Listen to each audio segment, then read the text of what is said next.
I am not ready to die because it requires greater courage to live. Let's talk about not the hero but the heroes of our country, the Nightingale of India, Sarojini Naidu.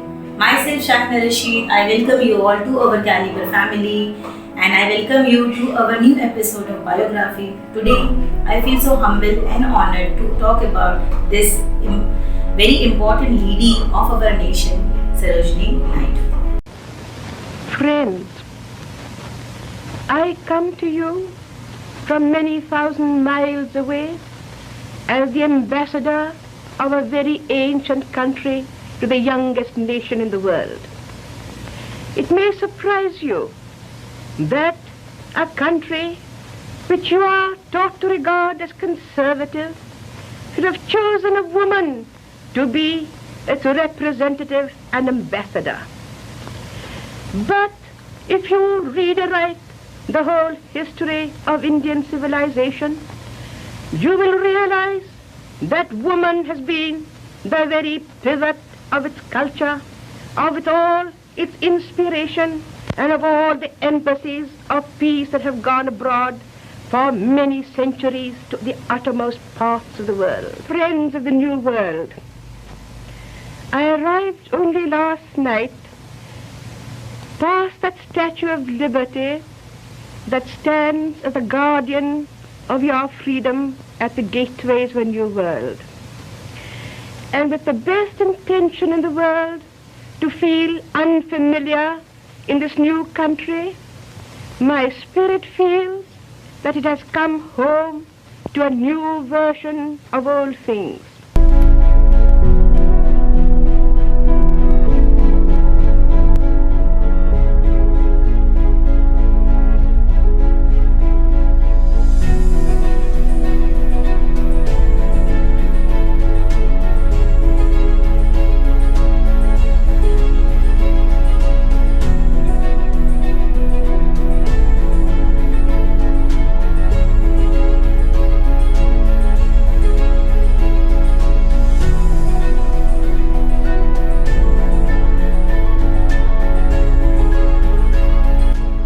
She was a proponent of civil rights. She was a women's supporter and she was also an important figure in India's struggle in independence.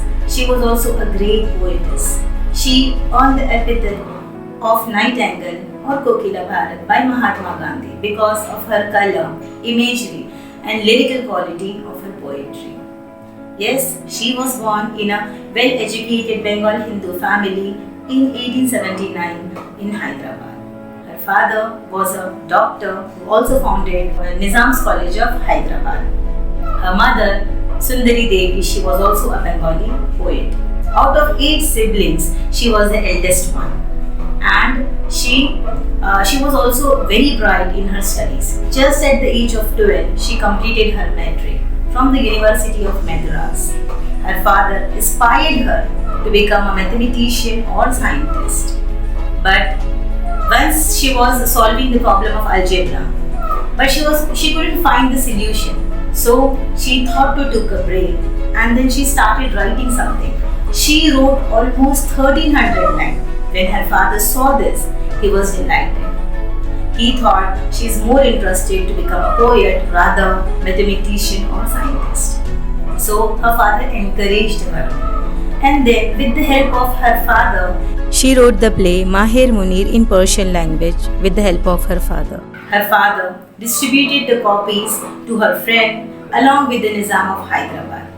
The Nizam of Hyderabad get astonished by seeing this little girl's talent. Nizam of Hyderabad gave her the scholarship to study abroad. So after taking break of 4 years, at the age of 16, she went to England. She went to King's College of London and Girton's College of Cambridge. And then there she met the laureates of those time, Arthur and Edmund Gosse. Edmund Gosse convinced her to stick to the theme of India. There she also met Dr. Govind Rao Naidu and she fell in love with him. She expressed her love with her father as she was from a non-Brahmin family and he was from a Brahmin family. But because of her father being a progressive thinker, he gave the positive reply, and both of them got married, and they were happily married with 5 children. Though there was lots of confusion of those times, as intercaste marriage was totally prohibited, but luckily because of her father, who was a progressive thinker, they got married happily. Let's talk about how she helped the women, how she was the emancipation of women. She started Women's Indian Association with Annie Besant. She helped the women to give them equal right, along with the right to vote. And she also founded the College of Women in Kolkata for the girls. This way, she really helped the women in all the sense to come out from these 4 walls and do something for the nation as well.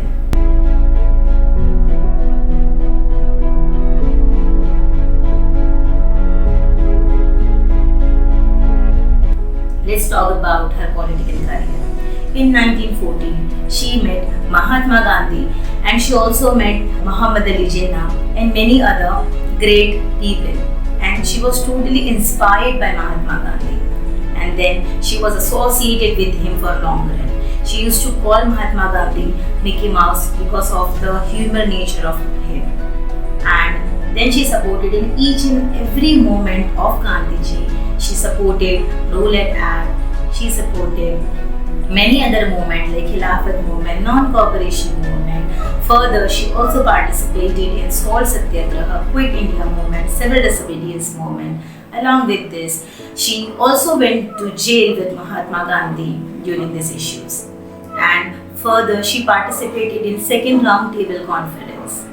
Further, she also got an award. She got many awards, but one was notable, that is, she got Kesari Hind Award for her support for the poor people during the famine.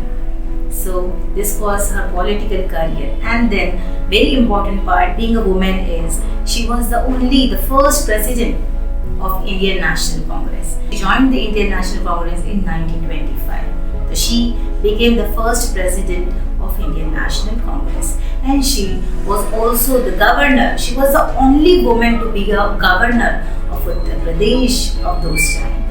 And this way she contributed so much to the nation, being a woman at those times where no one used to come out from their house. And she even also supported the women. She also supported women's remarriage, widows' remarriage.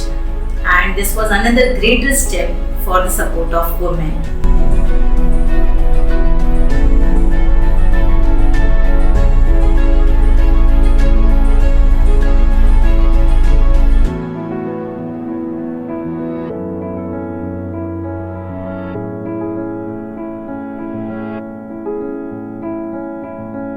So let's talk about her poetry career.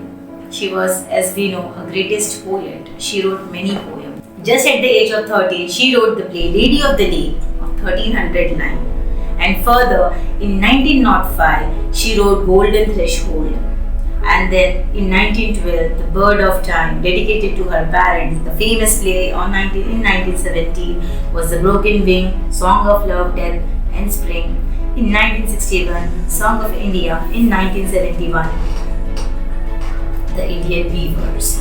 So, The Indian Weavers was one of the greatest performance of her. She was proficient in Urdu, Telugu, English, Persian, Bengali and many other languages. And unfortunately, on 2nd March 1949, she died by cardiac arrest in her Lucknow office. So let's pay the tribute to this wonderful lady who supported not only the nation but also supported the entire women.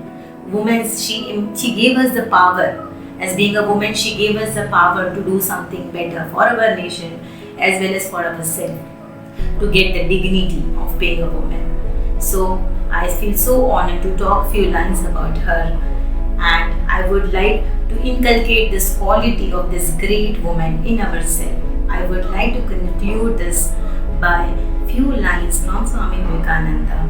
The best thermometer to progress the nation is its treatment to women.